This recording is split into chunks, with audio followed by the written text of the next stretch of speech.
ओम शांति। 24 अगस्त 2023 बाबा के महावाक्य। मीठे बच्चे, अव्यभिचारी याद से ही तुम्हारी अवस्था अचल अडौल बनेगी। पुरुषार्थ करो, एक बाप के सिवाय दूसरा कुछ भी याद न आए। प्रश्न: शिव बाबा कौन सी सर्विस करते हैं और तुम बच्चों को क्या करना है? उत्तर: संगम पर शिव बाबा सभी आत्माओं को कब्र से निकालते हैं, अर्थात आत्माएं जो देह अभिमान में आकर पतित बन गई हैं, उन्हें पतित से पावन बनाने की सर्विस करते हैं। तुम बच्चे भी बाप के साथ साथ सबको शांति धाम और सुख धाम का रास्ता बताने के लिए लाइट हाउस बनो। तुम्हारी एक आंख में मुक्ति और दूसरी आंख में जीवन मुक्ति हो। मुरली का गीत है, किसने यह सब खेल रचाया। ओम शांति। यह वास्तव में भक्ति मार्ग का गीत है। कोई है जरूर जिसकी यह महिमा है। बच्चे अच्छी रीति समझ सकते हैं कि यह बाप ही है जो सब कुछ करते हैं, करन करावन हार हैं। सिख लोग बहुत महिमा गाते हैं क्योंकि नया धर्म है और यह है बहुत पुराना धर्म। गाते हैं एक ओंकार। ओम का अर्थ भी बाबा ने बहुत अच्छी रीति समझाया है।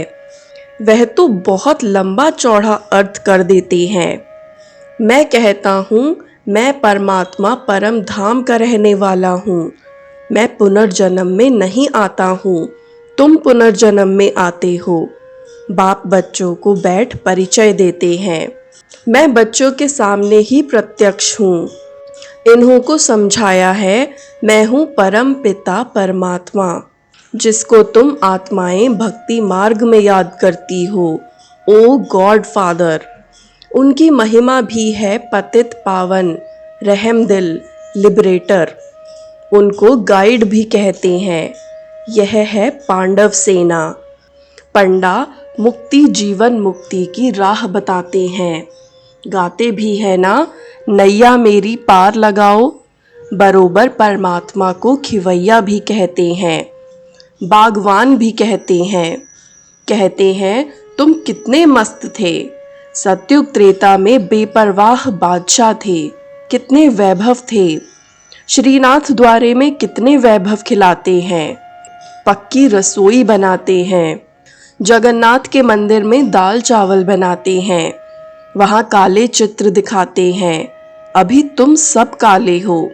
श्रीनाथ द्वारे में बहुत फर्स्ट क्लास चीज़ें बनती हैं। फिर जो श्रीनाथ को भोग लगाते हैं वह पुजारियों को मिलता है। वह फिर दुकान में बेचते हैं, उससे शरीर निर्वाह होता है। तुम बच्चे तो स्वर्ग के मालिक बनते हो। वहाँ जो वैभव तुम खाते हो वह दास दासियां भी खाते हैं। 36 प्रकार के वैभव बनते हैं। इतने तो खा नहीं सकेंगे तो फिर दास दासियां खाते हैं। परंतु इसमें ही खुश नहीं होना है। राजधानी तो सारी बननी है। तुम वहाँ बहुत मौज में रहेंगे। वर्ल्ड ऑलमाइटी अथॉरिटी का स्थापन किया हुआ स्वर्ग का राज्य भाग्य तुम बच्चों को मिलता है। कहते हैं ज्ञान भक्ति वैराग्य। अब वैराग्य 2 प्रकार का होता है। सन्यासियों का है हद का वैराग्य, घर बार छोड़ जाकर जंगल में बैठते हैं। फिर वह गुप्त मदद करते हैं, भारत का बहुत फायदा करते हैं। जैसे विनाश के लिए कहा जाता है, इनसे स्वर्ग के गेट खुलते हैं, वैसे यह भी पवित्रता की मदद करते हैं। इसीलिए ड्रामा में उन्हों की महिमा है। बाप कहते हैं यह ज्ञान प्रायः लोप हो जाता है, तो उनका है हद का वैराग्य, तुम्हारा है बेहद का। तुम्हें बेहद का बाप वैराग्य दिलाते हैं। गृहस्थ व्यवहार में रहते सिर्फ बुद्धि से भूलना है। यह तो पुराना शरीर है। अब 84 जन्म पूरे हुए। देह सहित देह के सब धर्मों सर्व संबंधों को भूलना है। अपने को देही समझना है। वह तो कह देते कि आत्मा निर्लेप है, कुछ भी खाओ पियो, लेप छेप नहीं लगता। अनेक मत मतांतर है, कैसी रस्म रिवाज है, जिसने जो मत चलाई चल पड़ती है। जैसे यहाँ कोई आदि देव को महावीर कहते हैं, महावीर फिर हनुमान को भी कहते हैं। वास्तव में तुम सब महावीर महावीरनियां हो, जो माया पर जीत पाते हो, श्रीमत पर पुरुषार्थ करते हो।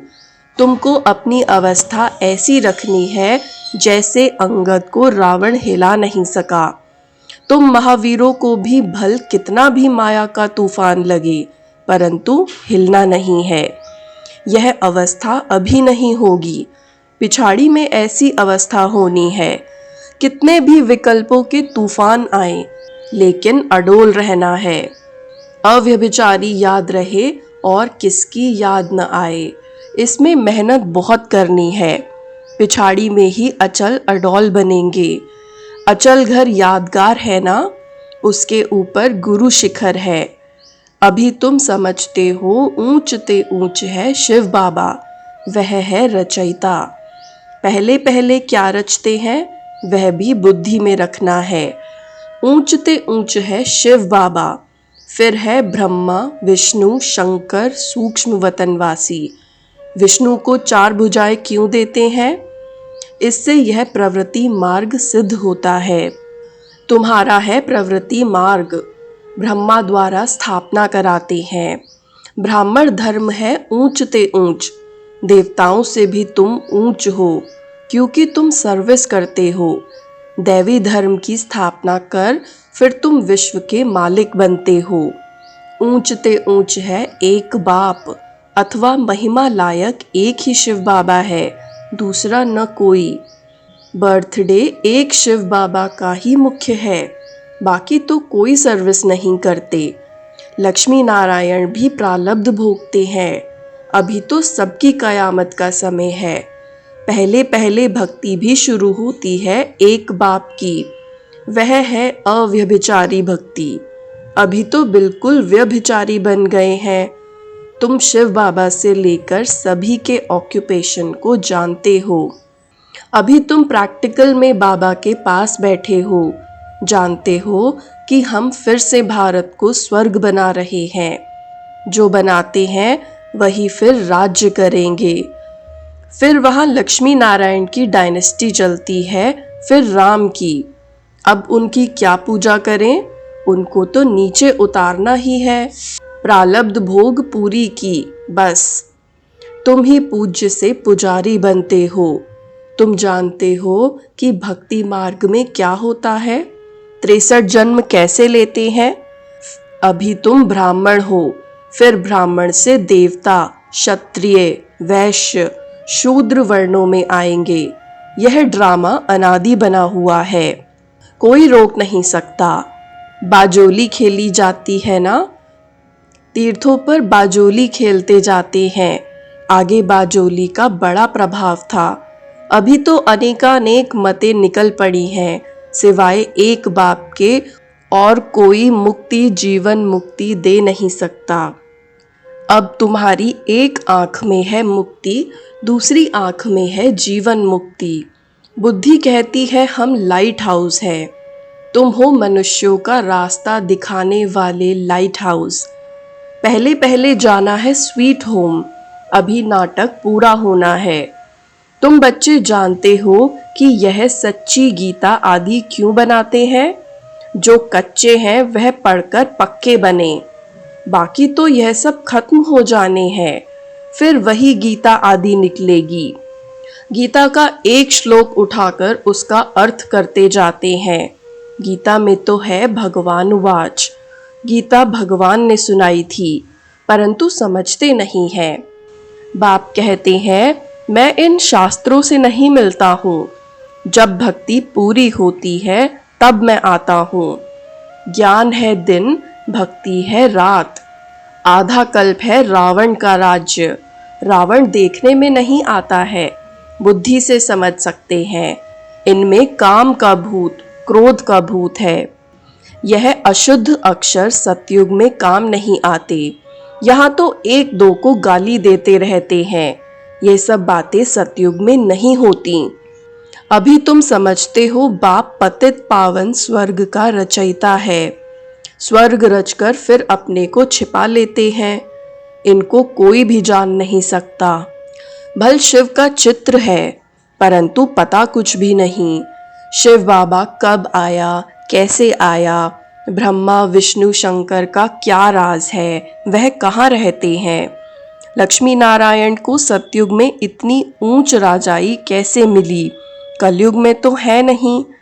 कैसे वह राजाई पाते हैं, यह अब तुम समझते हो। बच्चों को बाप से अच्छी रीति पढ़कर फिर औरों को पढ़ाना है। बाप सभी बच्चों को कहते हैं कि मेरे सिकिलधे बच्चे, ओ मेरे सालीग्रामों, मैं इस शरीर में आकर तुमको समझाता हूँ। इस ब्रह्मा का तन लिया हुआ है। ब्रह्मा से ब्राह्मण पैदा होते हैं और कोई सत्संग में ऐसे कोई मना नहीं होती है।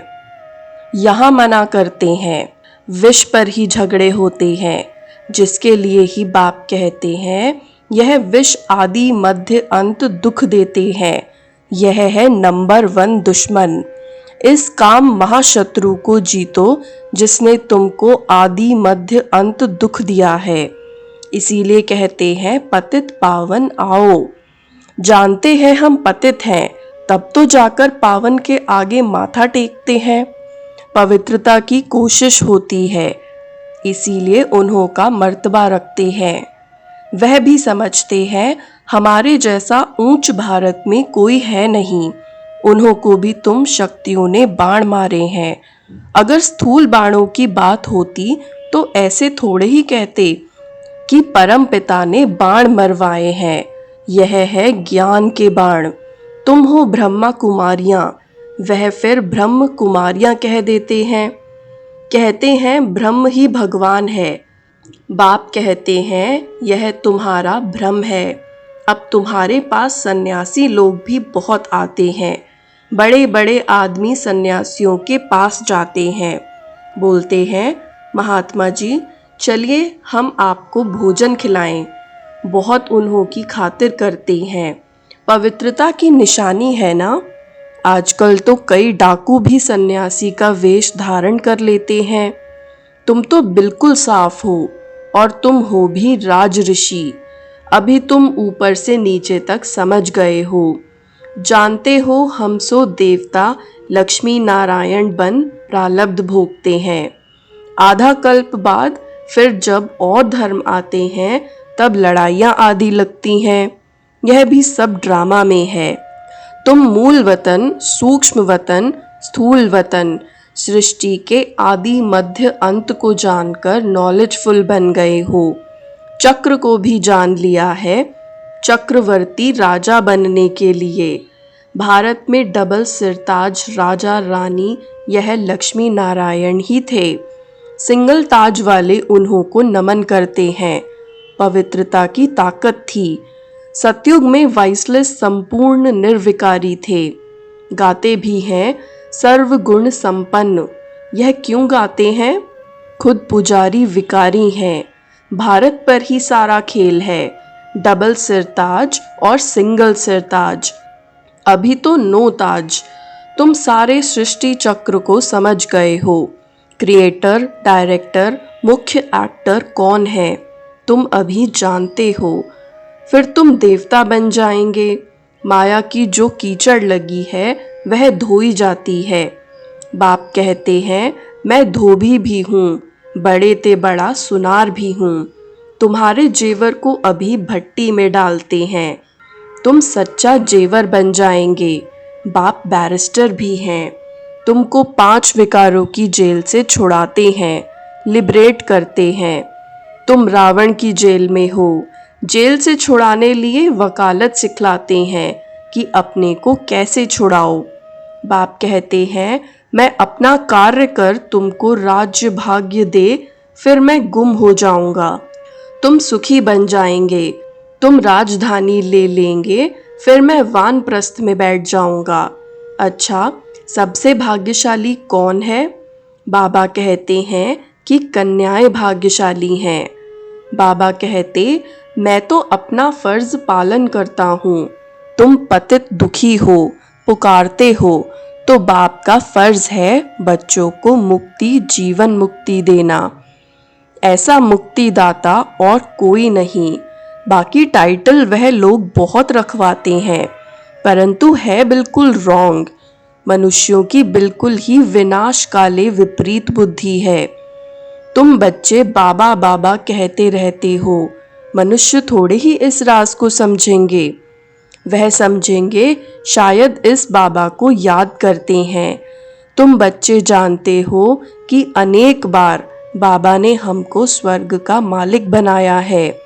यह है ईश्वरीय जन्म। बाप कहते हैं सिर्फ एक मुझे याद करो, इसमें ही मेहनत है। अच्छा, मीठे मीठे सिकिलधे बच्चों प्रति माता पिता बाप दादा का याद प्यार और गुड मॉर्निंग। रूहानी बाप की रूहानी बच्चों को नमस्ते। रूहानी बच्चों की रूहानी बाप दादा को याद प्यार गुड मॉर्निंग और नमस्ते। धारणा के लिए मुख्य सार। पहला, बाप से अच्छी रीति पढ़कर औरों को पढ़ाना है। लाइट हाउस बन सबको मुक्ति, जीवन मुक्ति की राह दिखानी है। दूसरा, एक बाप की अव्यभिचारी याद से अपनी अवस्था एक रस अचल अडोल बनानी है, महावीर बनना है। वरदान, अलौकिक रीति के लेन देन द्वारा सदा विशेषता संपन्न बनने वाले फ्राक दिल भव।